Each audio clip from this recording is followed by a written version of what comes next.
बड़ी कृपा है, इन्हीं में फंस के तुम्हारी दुर्गति हो जाती।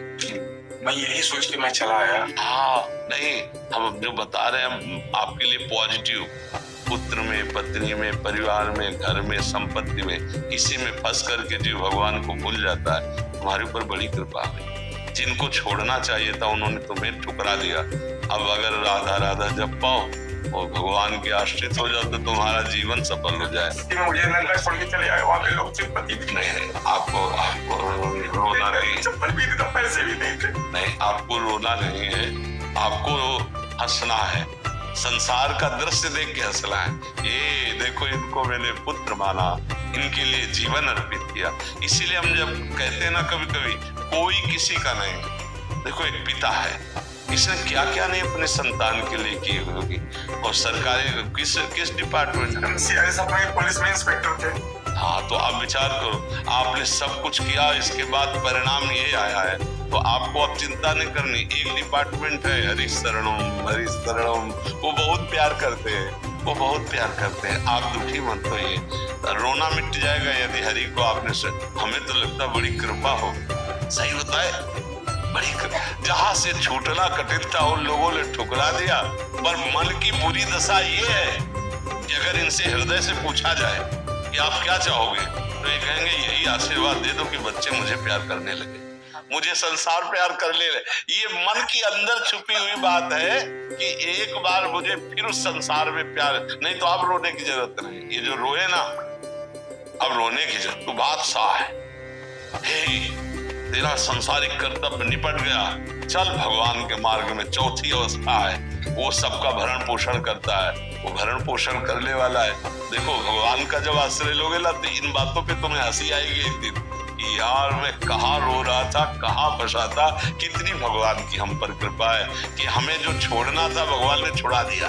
राधा राधा राधा राधा राधा राधा, बिल्कुल चिंता न करो। सृष्टि जी गुजरात से। राधे राधे। राधे राधे महाराज जी। महाराज जी, हमें कब पता चलता है कि भगवान हमारे साथ है, भगवान ने हमें अपना लिया है? चल, हर समय भगवान का स्मरण होता रहे, मान अपमान में, सुख दुख में, लाभ हानि में हमारे अंदर समान स्थिति बनी रहे। प्रभु के सिवा किसी से कोई आस नहीं, प्रभु के सिवा कहीं और विश्वास नहीं, प्रभु के सिवा और कोई बल नहीं। तब ये समझना चाहिए कि हर समय हमारी स्थिति श्री भगवान है, हर समय प्रभु हमारे साथ है। ये कोई साधारण स्थिति नहीं है। जो द्वंद्वों पर विजय प्राप्त कर चुका है, जो निरंतर नाम में रत है, जिसके हृदय में एकमात्र अनन्य भाव से प्रभु में चित्तवृत्ति समर्पित हो गई, उसको ये अनुभव होता है। ये बातों से अनुभव नहीं होता। अभिमान भरे भाव में हम कह सकते हैं ऐसा कि भगवान तुम्हारे साथ रहते हैं, पर खुद अनुभव कर लेना, ऐसा अनुभव नहीं आएगा। ये तभी होता है जब अभिमान गलित होकर दैन्य भाव से भगवान के निरंतर स्मरण, तो आपको अनुभव क्या हो तो दिखाई देने लगे। हर द्वंद्व में समता, कोई हमारी निंदा कर रहा है या प्रशंसा, सुख है या दुख, लाभ है या हानि, हमारी स्थिति में कोई फर्क नहीं। क्यों? प्रभु हमारे साथ है। हानि हो गई बड़ी से बड़ी तो क्या, जिसने एक पलक झपकते अनंत ब्रह्मांडों को रच दिया, हानि हो गई तो क्या, वो हमारे लिए हर व्यवस्था कर देगा। लाभ है तो क्या, प्रभु से बढ़कर कोई। ये बच्चा स्थिति तो देखना चाहिए ना कि अपने हृदय में कैसी स्थिति है। वो क्या शास्त्रीय शब्दों में इसे स्थिति कहते हैं। किसी भी द्वंद्व का कोई भी अनुभव न हो हमारे हृदय में, हर समय प्रभु का स्मरण होता रहे, उसकी व्यथा ना हो। अनुभव का मतलब उसकी व्यथा ना हो, हर समय प्रभु का स्मरण चल रहा है, फिर कोई हर समय प्रभु है ऐसा अनुभव होगा। जैसे अभी हमारे सामने सब प्रभु ही तो बैठे हैं, पर देखो स्त्री हैं, पुरुष हैं, गोरे हैं, काले हैं, जवान हैं, बूढ़े हैं। ये क्या है? ये कपड़े हैं, ये ढांचे हैं। इनके अंदर जो मेरा ठाकुर बैठा हुआ है वो वैसे बैठा है जैसे आपके अंदर, आपके अंदर, आपके अंदर, आपके अंदर, सबके अंदर।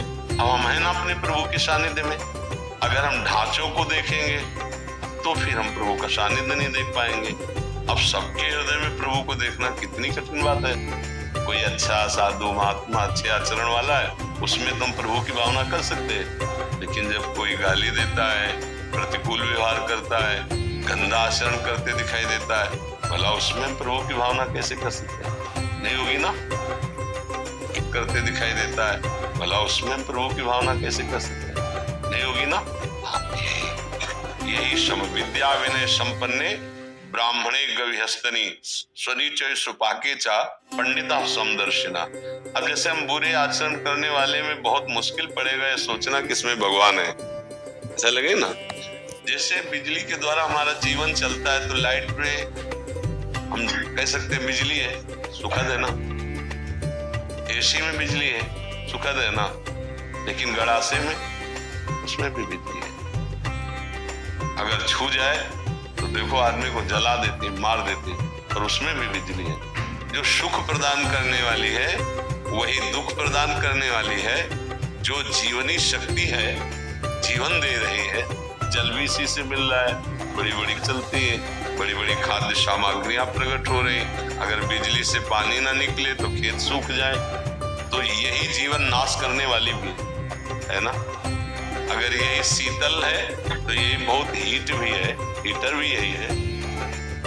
हर घर में कलह हो रही है। कोई बिरला ऐसा घर होगा जिसमें प्रियता हो, पति पत्नी में प्रियता, पिता पुत्र में प्रियता, भाई भाई में प्रियता। कलह की प्रधानता होने के कारण ये सब अशांति में बदल रहा है। क्यों कलह क्यों होता है? क्योंकि अपनी मान्यता के अनुसार अपने को सुख भोगना है। जहां हमको अपने सुख में बाधा पड़ेगी वहीं कलह हो जाएगा। तो हमें लगता है कि जहां कलह हो वहां अपने को शांत करना सीखे, उनको शांत करने का उपाय करेगा तो क्रोध बढ़ जाएगा और कलह और बढ़ जाएगा। अगर हम अपने को शांत करना सीख लें तो शायद हम कलह से बच जाएं। कलह को तो नहीं हटा सकते क्योंकि बुद्धि अशुद्ध हो रही है। देखो कई बार हम प्रार्थना की है कि जो हमारे नवीन भाई बहन गंदे आचरणों में उतर रहे हैं, ये सदगृहस्थ नहीं बन पाएंगे। इसलिए नहीं बन पाएंगे कि हमारी जैसे वृत्ति होती है वैसे ही हमारी वृत्ति पुष्ट भी होती है। जैसे हम आज से शुरू किया 10 बार नाम जप करना, कल करेंगे 12 बार, 15 बार, 18 बार, और हम 2-4 महीने जपे तो अब बिना जप किए हमको अच्छा नहीं लगेगा, लगे ना। ऐसे हमने आज बॉयफ्रेंड बनाया, फिर उसको बॉयफ्रेंड बनाया, फिर उसको बनाया, या गर्लफ्रेंड बनाया, ब्रेकअप किया, ऐसा ऐसा। अब हमारी वृत्ति वो पुष्ट हो रही ना अनजाने में। वो वृत्ति जब हम गृहस्थ में जाएंगे तो पुष्ट वृत्ति है, अब हमें चैन नहीं पड़ेगी। क्या वो गृहस्थी कलह युक्त होगी या शांति युक्त? विचार करके देखिए, कलह युक्त होगी ना। अब हमारी मांगे बढ़ गई, हमारी वासनाएं बढ़ गई, हमारी प्रियता एक जगह रही नहीं, तो कलह तो होगा ही, अशांति तो होगी। अब नए बच्चे हैं, अब उनको अर्थ चाहिए, पिता की इतनी सामर्थ्य नहीं है, फिर वो गलत मार्गों में उतर जाएंगे क्योंकि उनको नशा चाहिए, उनको व्यभिचार चाहिए, उनको ये दिखाना है कि हम तुमसे कम नहीं है, हम भी किसी। बस ये सब जो बाहरी मान्यताएं हैं, ये हर घर में कलह हो रही। हर घर में कोई वही बकाया है जो थोड़ा धर्म से चलता है, नाम जप करता है और संतों का सत्संग सुनता है, स्वाध्याय करता है, वही बच सकता है। नहीं, हम हर घर का मतलब यहाँ भी हर घर में कलह हो रही, यहाँ भी कलह हो रही। मन घसीट रहा है भोगों की तरफ, इधर उधर उधर, इतनी अशांति पैदा की हुई। जरा देखो आप, आप विवेकवान हैं, बुद्धिमान हैं, तो आप अंदर विचार करके देखिए क्या शांत है, क्या इस घर में कलह नहीं हो रही? ये क्या कलह शून्य हो गया है? अगर कलह शून्य हो गया है तो आनंद में मगन हो जाना चाहिए। कलह शून्य का मतलब न सोचति न कांक्षति, समाः सर्वेषु भूतेषु मद भक्तिम लभते पराम। न कोई अब सोच है, न कोई चाह रह गई, तृप्त हो गया है, आनंद मगन हो। ऐसा न इस घर में है और न बाहर है। जब तक धर्म से नहीं चला जाएगा, भगवद आश्रय, नाम जप और शरीर भी पवित्र आचरण वाला, शरीर का बड़ा प्रभाव पड़ता है। देखो अगर हमारा शरीर अपवित्र रहेगा तो हमारी इंद्रियां और मन अपवित्र रहेंगे, इंद्रियां मन अपवित्र रहेंगे तो हमारे विचार गंदे रहेंगे, अपवित्र रहेंगे। अब जब विचार गंदे, मन गंदा, इंद्रियां गंदी, शरीर अपवित्र, तो शांति किसको मिलेगी? सुख किसको मिलेगा? फिर वो क्या, चिड़चिड़ा स्वभाव, कड़ुआ स्वभाव, कुछ ऐसे दृश्य जैसे संसार में देखे ना, वो लगता है कि ये मनुष्य रूप में राक्षस है, ऐसा निर्णय होता है, क्योंकि राक्षसी बुद्धि बढ़ गई है। अरे जैसे बूढ़ी माँ है, उसको जवान बच्चा पीट रहा है, ये राक्षस नहीं। अरे जिसके चरण धो के पीना चाहिए, उस माँ ने गर्भ में धारण किया, उस माँ ने हमारी सोच फेंकी, हमको इतना सयाना किया, अब तो हमको उसकी सेवा करनी चाहिए, उसके थप्पड़ मारा। ये राक्षसी बुद्धि बढ़ गई। पिता ने जीवन भर कमा कर अपने बच्चों को 2 बच्चे 4 बच्चे पढ़ा लिखा के बड़ा किया, सब संपत्ति दे दी प्यार में, वो पिता के विपरीत हो गए। बहुत तरह की ऐसी मनोवृत्तियां हैं जो हमारे हृदय को जलाती हैं और बाहर। इसीलिए हम सबसे कहते हैं, प्रार्थना करते हैं कि अगर आप नाम जपना शुरू करें, अपने छोटे छोटे बच्चों को 1 माला ही सही, 5 मिनट ही सही राधा राधा नाम सुनाएं और उनको अच्छे आचरण की शिक्षा दें, तो आगे चलकर वो अच्छे गृहस्थ बन जाएंगे। अगर जिन बच्चों को शिक्षा नहीं दी जाती, वही बच्चे उद्दंडता में फंस जाते हैं। जब माता पिता में जब जीवन में भजन नहीं किया, तो अब शास्त्रों का ज्ञान नहीं कि हम उससे सह सके, अब वो जलते हैं बेचारे, अशांत हो जाते हैं। बड़ी अव्यवस्था है जीवन में, तो जीवन को व्यवस्थित ढंग से चलने के लिए नाम जप और सत शास्त्रों का स्वाध्याय या सत्संग जरूरी है। जिसके जीवन में सत्संग आ गया, कई ऐसे नौजवान भाई आते हैं कि हमने सब व्यसन छोड़ दिए, हमसे पहले गलती हो गई थी, अब हम माता पिता को अपने पास रखते हैं, अब उनकी सेवा कर, हृदय ठंडा हो जाता है। हाँ, हमारा जीवन सार्थक हुआ कि 4 लोग बदलते रहे, 4 अपने स्वभाव को तो ठीक कर रहे हैं। अगर हम सत्संग सुने, नाम जप करें और ये बात बैठा लें कि कहीं मंदिर में भगवान की पूजा ही सर्वश्रेष्ठ नहीं है, इन हृदयों में भी भगवान विराजमान, इनकी भी पूजा आवश्यक है। सबके हृदय मंदिर में गोविंद विराजमान, चाहे माँ हो, बहन हो, पत्नी हो, पुत्र हो, परिवार, वही है प्रभु। अगर वो चले जाएं तो उन शरीरों को हम प्यार नहीं करेंगे। अगर इस भावना से, तो फिर हमें लगता है कहीं कलह नहीं रह जाएगी, पर बड़ा मुश्किल है अब, क्योंकि बहुत गंदे आचरण बढ़ गए, बहुत गंदा नशा बढ़ गया, बहुत बढ़ गया। मतलब एक बार मन घबरा जाता है कि अभी ये हालत है तो आगे क्या होगा। छोटे छोटे बच्चे, लाख प्रार्थना करो, वो नशा करने लगे। जब नशा करते तो उनकी बुद्धि ठीक निर्णय नहीं कर पाएगी। जैसे हमने प्रार्थना की थी अभी नया वर्ष का, ये जो अंग्रेजी के दिनों में नया वर्ष मनाया जाता, अपना तो चैत्र में होता है, तो अंग्रेजी दिनों में अब नए नए बच्चे उद्दंडता कर रहे, शराब पे रोडों में टहल रहे, तो ये कोई उत्सव है? हमने कहा तो भाई उत्सव का मतलब है 10-20 लोग बैठो, नाम कीर्तन करो, सुंदर सुंदर पकवान बनाओ, भोग लगाओ, पाओ, 4 लोगों को पाओ, कोई भी उत्सव करो। हम कह रहे किसी भी बहाने से उत्सव करो, नाम जप करो, ठाकुर सेवा विराजमान है, भोग लगाओ, सबको पवाओ, तो तुम्हारा बुद्धि शुद्ध होगी, तुम्हारा जीवन शुद्ध। ये क्या है? राक्षसी पिए शराब, रोडों में आतंक मचाए घूम रहे, इधर उधर उद्दंडता। तो आज हमारी थोड़ा समाज जो है वो गलत दिशा को जा रही है, गलत दिशा। ये हम बाहरी लोगों का अनुकरण करने वाले भारतीय नहीं होते, हमारा अनुकरण करने वाले बाहरी लोग होते हैं। इसमें हर जगह हमारे देश के ऋषि मुनियों का महत्व रहा है, यहाँ की उपासना का महत्व रहा है।